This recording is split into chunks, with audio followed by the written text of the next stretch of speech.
Good morning, everybody. It's TJ with the PTU Trend Jumper, netpicks.com. We're going to record soybeans. Got a quick trade here, 1281.25. I try to take that trade. I know it's right below the low of the day. Getting into that trade quickly. One tick away from our money management level. I want to get to 1280, then I'll take the risk off the trade.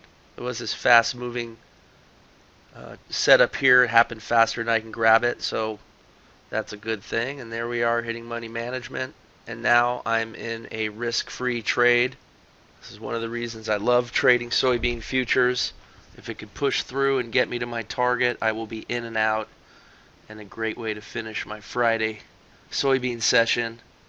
Let's see if that happens. 1280 is a key level. It's on a multiple of 10, the 80. Order filled. And it was unable to break through. So now we'll just look for another setup.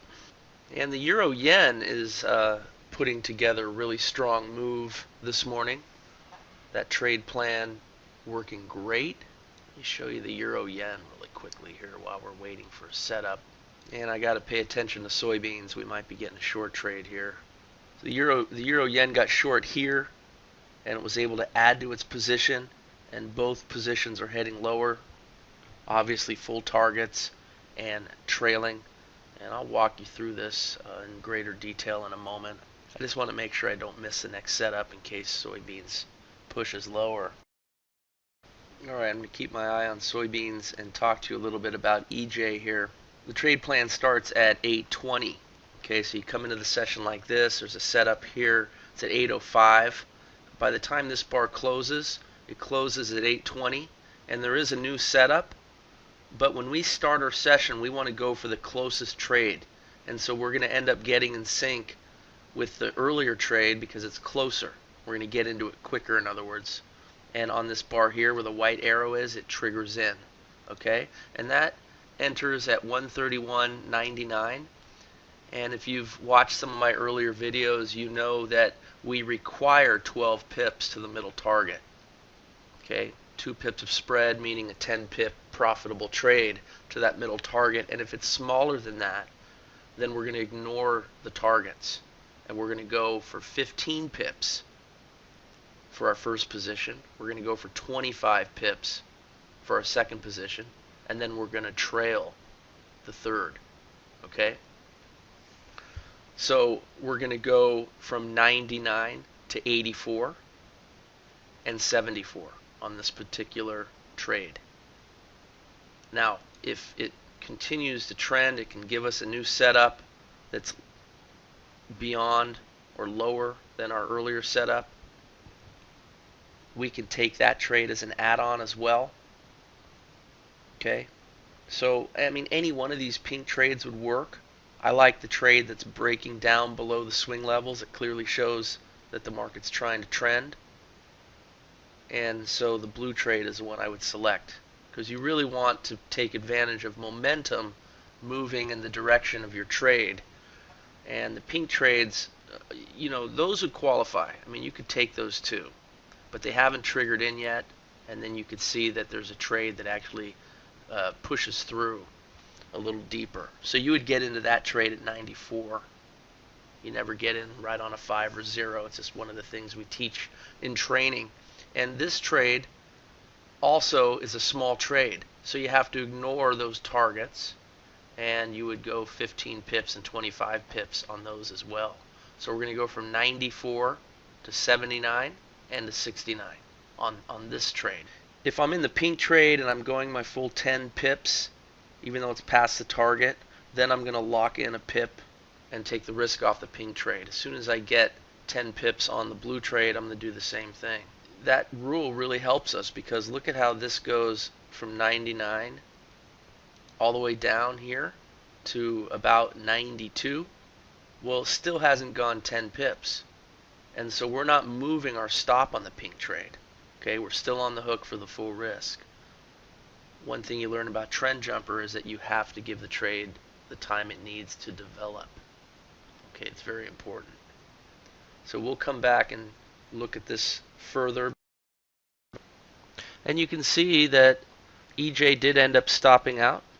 We were able to get almost both targets on the pink trade. Definitely that first 15 pip target and 15 pips on the blue trade, and the rest of the positions stopping out on the other side of this purple line. So real positive session and a great way to end the week on the EJ. You can see soybeans getting long here, trying to give this trade a chance to get to its full target.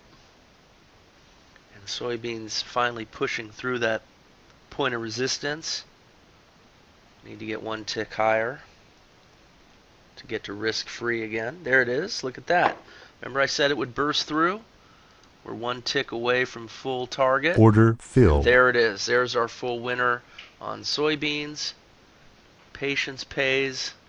Following the trade plan pays. And we've got our one tick locking in the remainder of our position at risk-free. In case it wants to move higher, we're poised to take advantage of that. Alright, so we're going to give this trade a chance to develop on soybeans, and in the meantime I want to show you heating oil because it's putting on a real tour de force. It's in its 20th winning session in a row, and we'll take a quick look. The first trade of the day was right here at 9. It actually happened a little after 9.